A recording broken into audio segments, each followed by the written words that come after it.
Good morning. I welcome to the session on turbo missions.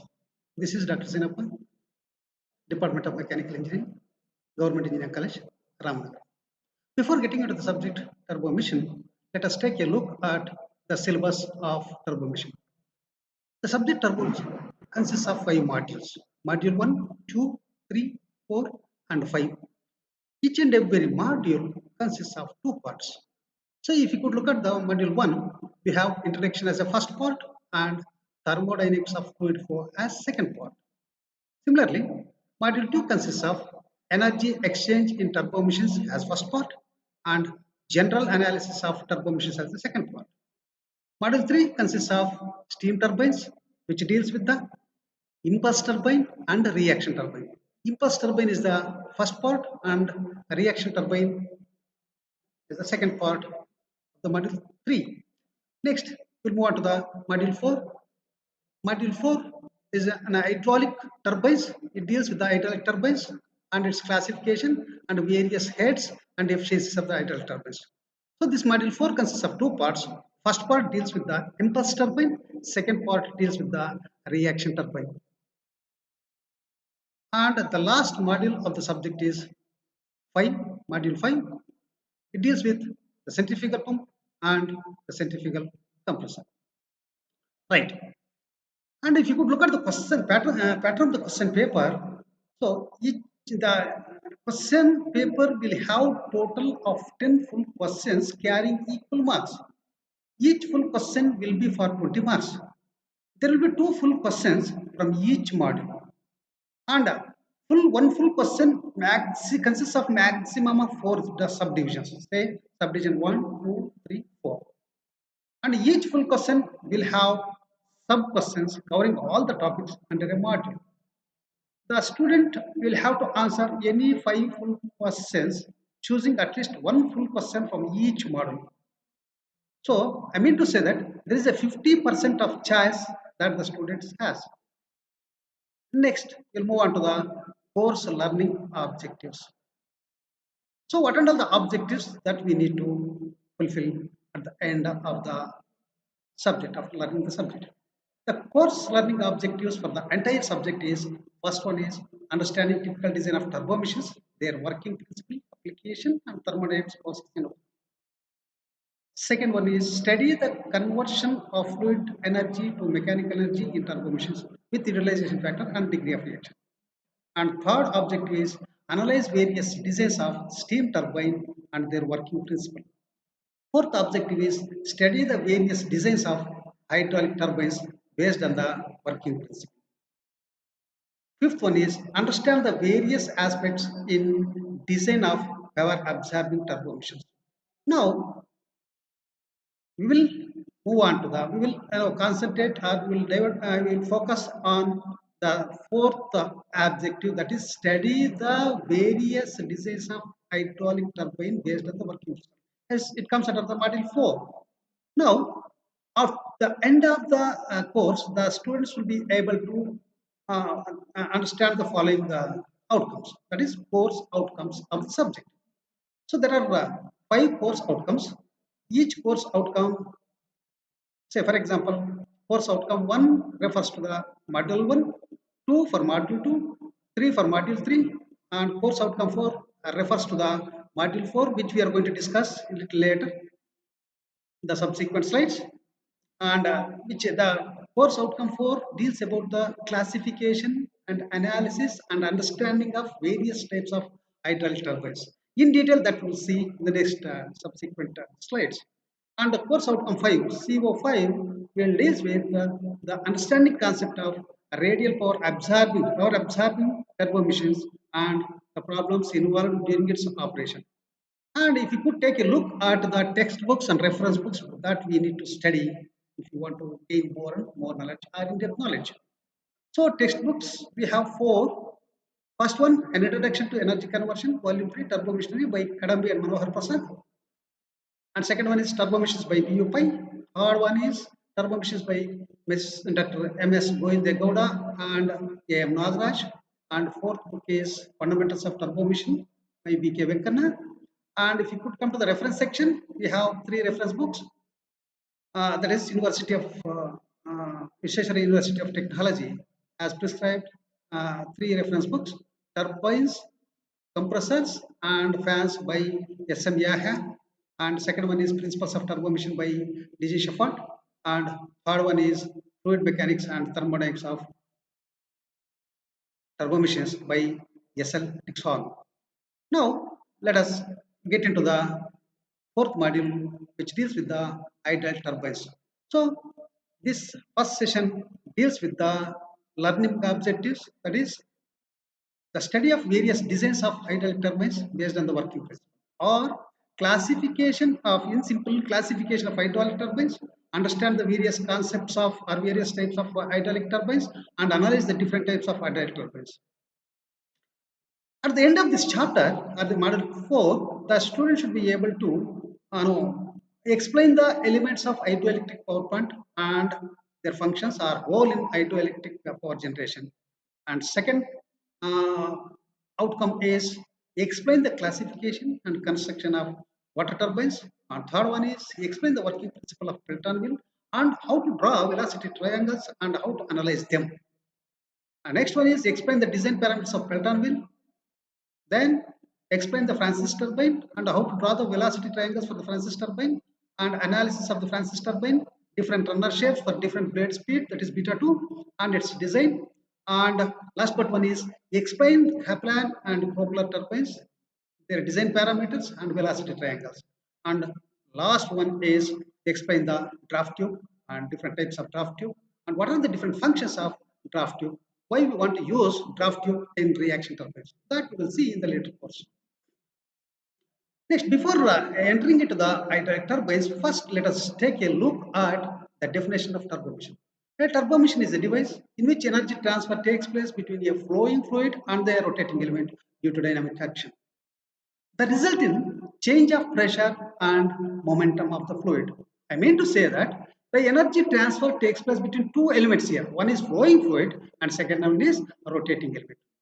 So due to this, when energy transfer takes place between these two, what happens? A dynamic action will come into play. So which results in a change in pressure and a change in momentum of the flowing fluid. Next, we'll come for the classification of turbomissions.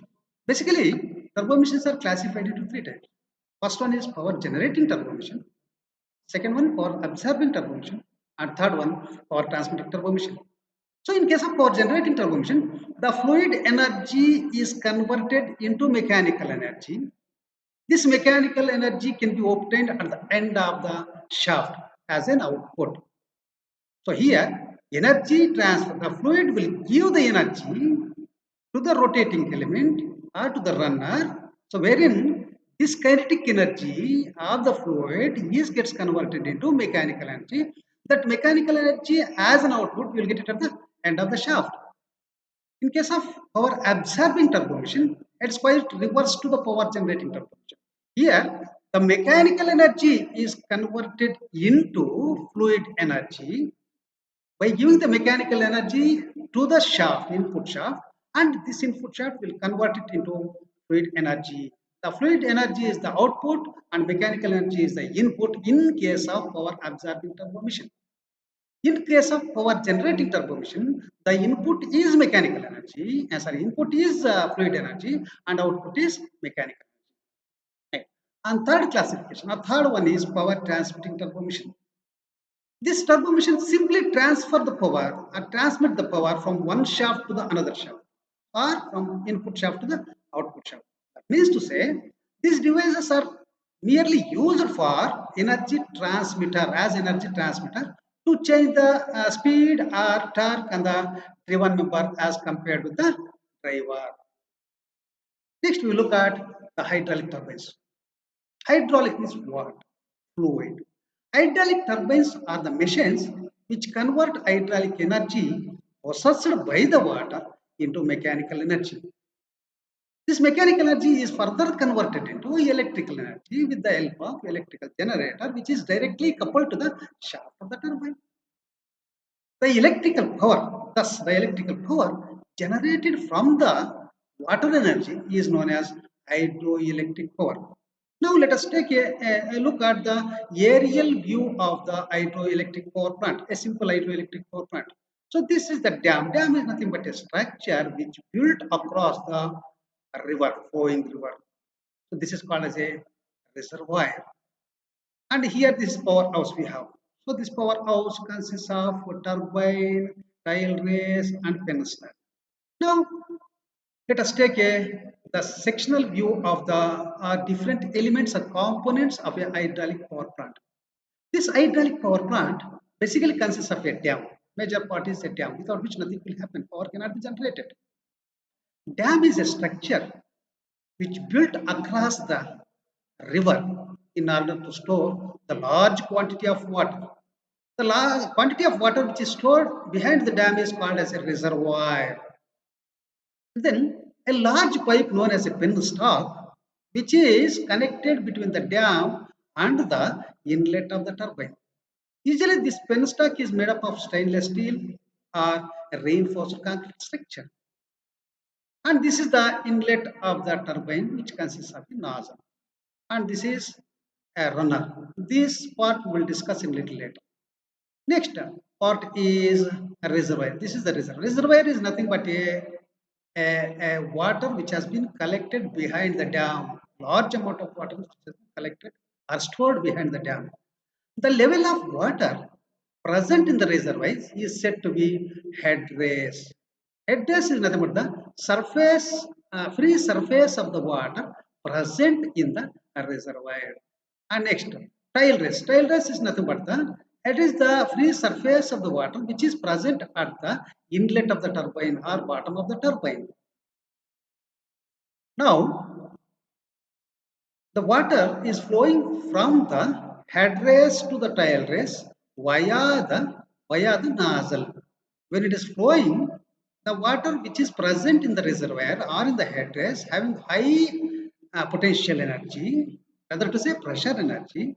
If this water is flowing through the penstock, this high pressure, it possesses high pressure energy which is passing or flowing in the penstock and entering into the nozzle. From the nozzle or from the inlet of the turbine, water will strike in the form of jet, will strike the blades of the runner. As it strikes the blades of the runner tends to rotate in the direction of striking of the jet or jet striking. Thus, the pressure energy of the water is converted into mechanical energy. Then the water from the turbine blades will fall down and collected in the tile race. From the tile race, it will go out into the in the form of river, and that water can be utilized for agriculture purpose or for drinking purpose. Next is various types of heads and efficiencies that we will see here. There are two types of heads. One is grass head, second one is net head.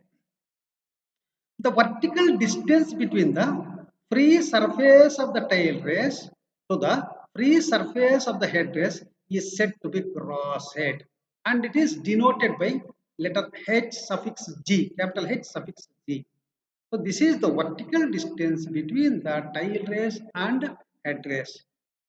Now, as the water is flowing from the reservoir through the penstock into the inlet of the turbine, what happens? Water will experience certain friction. Due to this friction, some amount of energy lost by the water, and it is called as a energy loss or loss due to friction or head loss due to friction, and it is denoted by HF. This HF already we have studied in fourth semester fluid mechanics. HF is nothing but the head loss due to friction, which is calculated by Darcy equation, which is equal to 4FL square by 2GT. That we will see in the subsequent, a little later, the subsequent slides. Now, the water at the inlet of the turbine possesses less amount of energy than that of the grass head. That means to say, the energy at the inlet of the turbine is nothing but the net head. If we deduct or subtract this head loss due to friction from the grass head, we will get net head. This is also called as a effective head. You will see the next slide. So these are all the elements of hydroelectric power plant. A dam, Penasta, address already we have discussed, tile race, grass head, and then net head, it's also called the effective head. Net head is calculated by a formula, capital H net head is equal to Hg minus Hf, where Hg is the grass head, that is the vertical distance between the tile race and the headdress, and Hf stands for head loss due to friction. It is calculated by a Darcy equation, which is equal to 4FLV square by OGD, wherein F stands for coefficient of friction, L is the length of the penstock in meters, B is the velocity of the water which is flowing in the penstock, and D is the diameter of the penstock in meters. And as usual, C is the acceleration due to gravity, which is 9.81 meter per second square. Next, we'll come for the efficiencies of a turbine. There are four efficiencies we have. One is hydraulic efficiency, and second one is mechanical efficiency. Third one is overall efficiency, and fourth one is volumetric efficiency. What is this hydraulic efficiency? It is the ratio of power developed by the runner to the power supplied at the inlet of the turbine. I mean to say, whenever the jet of water strikes the series of blades mounted on the or fitted on the a circular drum, that is called as a runner. If the jet of water strikes the blade, that is called as the input. Now, due to this, the runner will tend to rotate. That gives the output. That is the power developed by the runner to the power supplied at the inlet of the turbine. This ratio is called as a hydraulic efficiency. And mathematically, hydraulic efficiency eta H is equal to 2 into U into VU1 plus VU2 divided by V1 square. These are these terms that we will see in the later course. Second one is mechanical efficiency.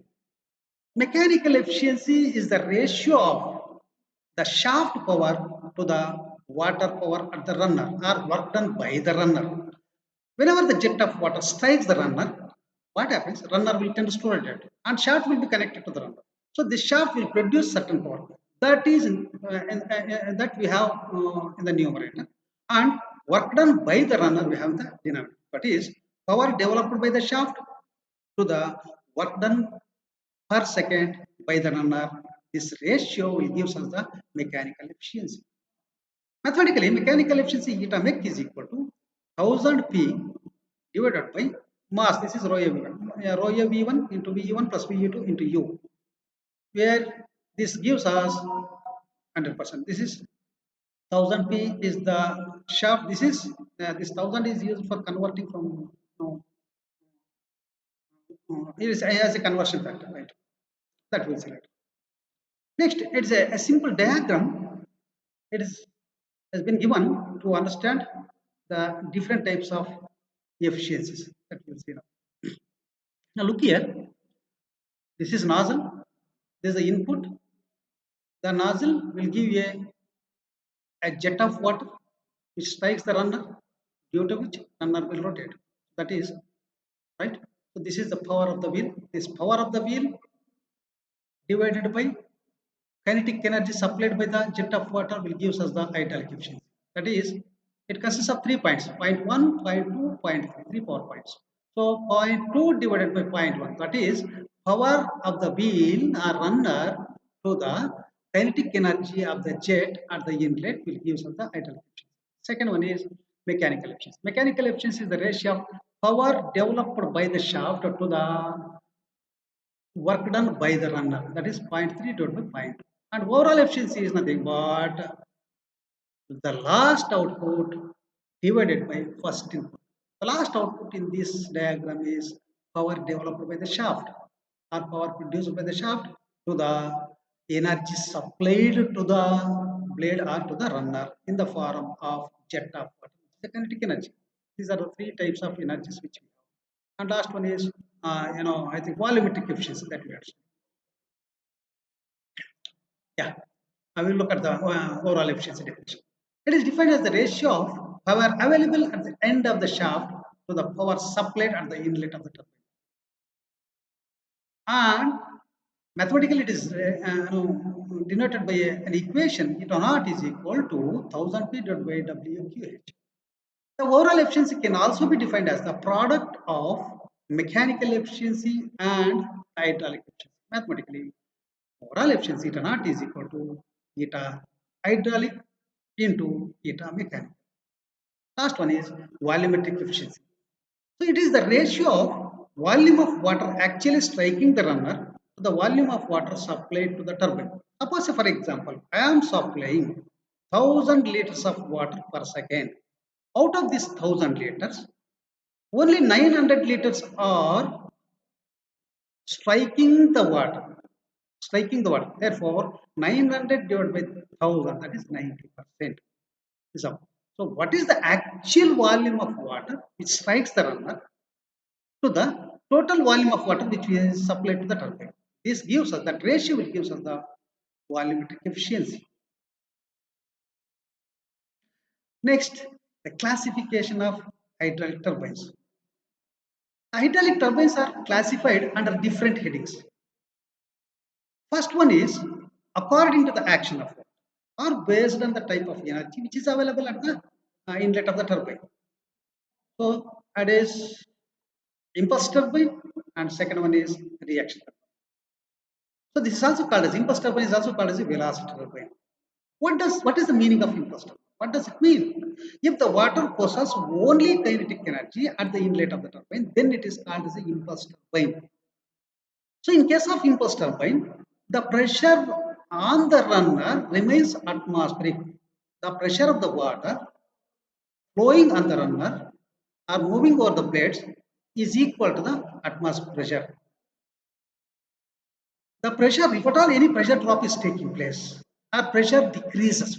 That is happening only in the nozzle. That is, pressure drop occurs only in the nozzle.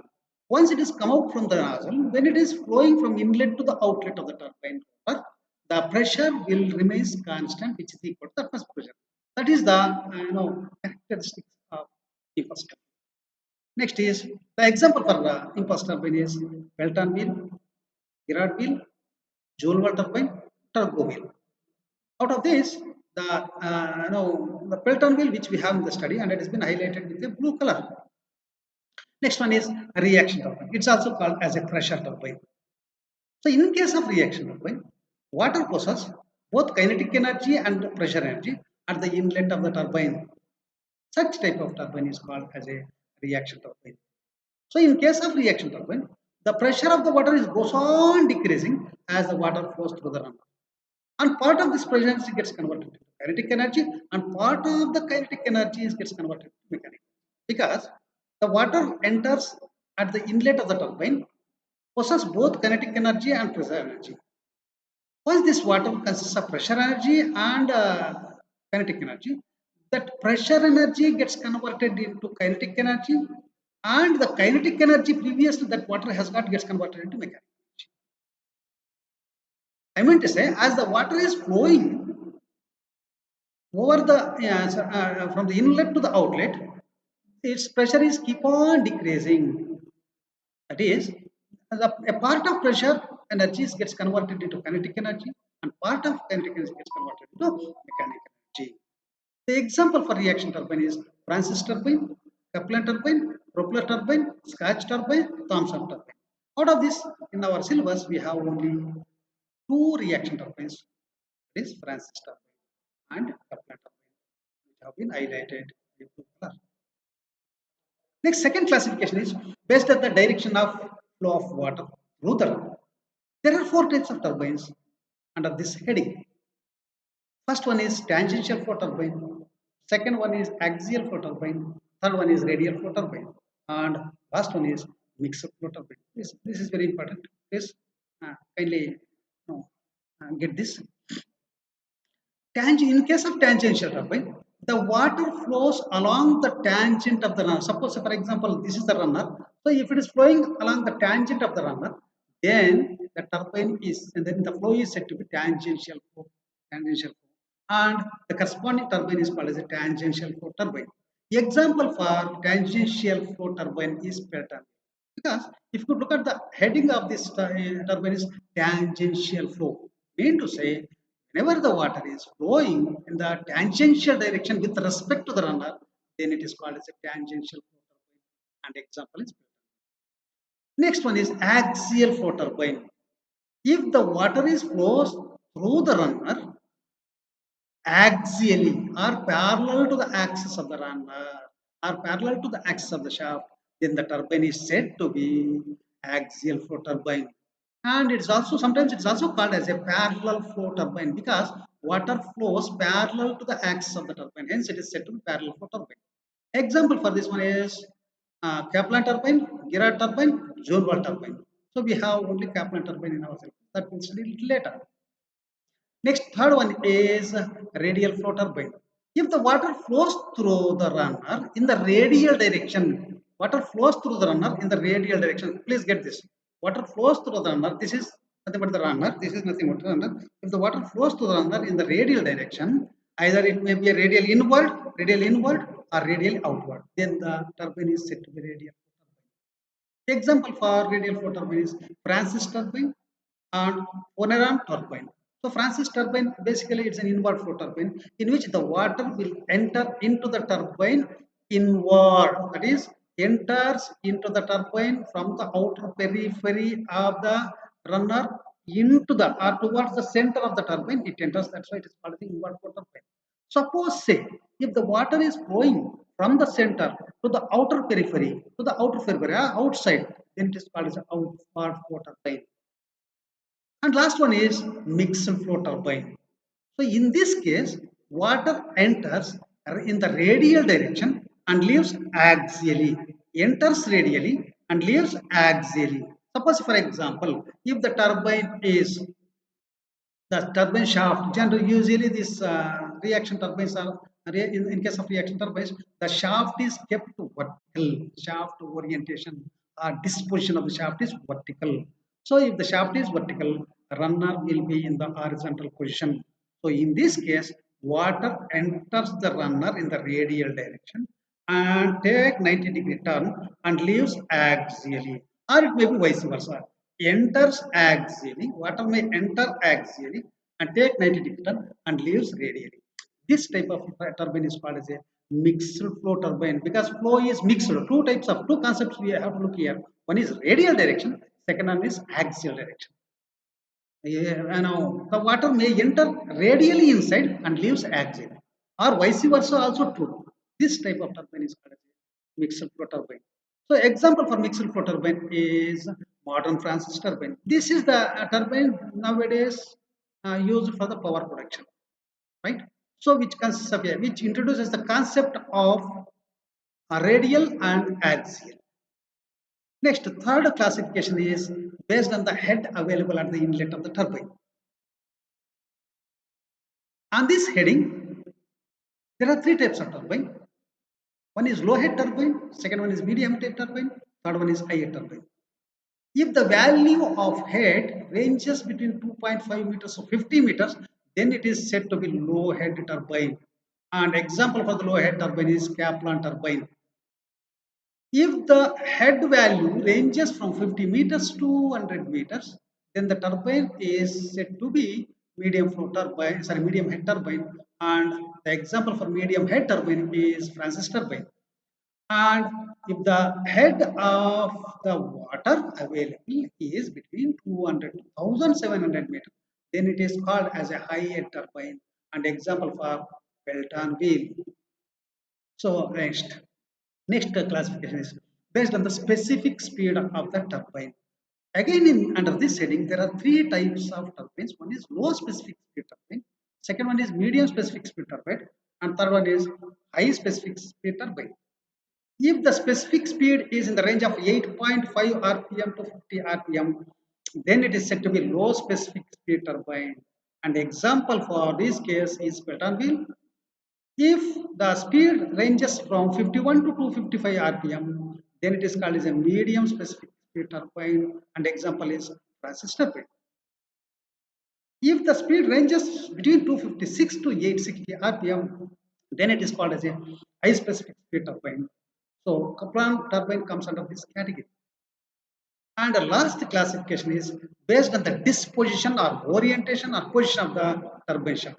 If the turbine shaft is kept vertical, that is axis of rotation is vertical, axis of rotation is vertical, then it is called as a vertical shaft turbine. So that is example for vertical shaft turbine is Kaplan turbine and Francis turbine. I mean, hydraulic reaction turbines possess vertical shaft. Next, if the shaft is on the other hand, if the shaft is kept in the horizontal position, and if the axis of rotation is horizontal, then the turbine is said to be horizontal shaft turbine. Generally, Pelton wheel, which is also called as a impulse turbine, comes under the category of horizontal shaft turbine.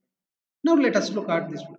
So impulse turbine, Pelton wheel is a impulse tangential flow, high head, low specific speed, horizontal shaft turbine. This is how we can define the type of turbine. So for example, in case of Francis turbine or Kaplan turbine, Francis turbine or Kaplan turbine is a reaction turbine. Say for example, Francis turbine. Francis turbine is a reaction turbine, radial flow, reaction turbine, it's radial flow, and medium head, medium specific speed, vertical shaft turbine. Similarly, Kaplan turbine is a reaction turbine in which the flow is axial flow, low head, high specific speed, vertical shaft, reaction turbine. So that's how we can distinguish the various types of turbines. Next, we will look at I will take a look at the various types of turbines. These diagrams represents, the first diagram represents Pelton wheel. Pelton wheel consists of a cylindrical drum on which a series of blades are fitted over the periphery of this drum.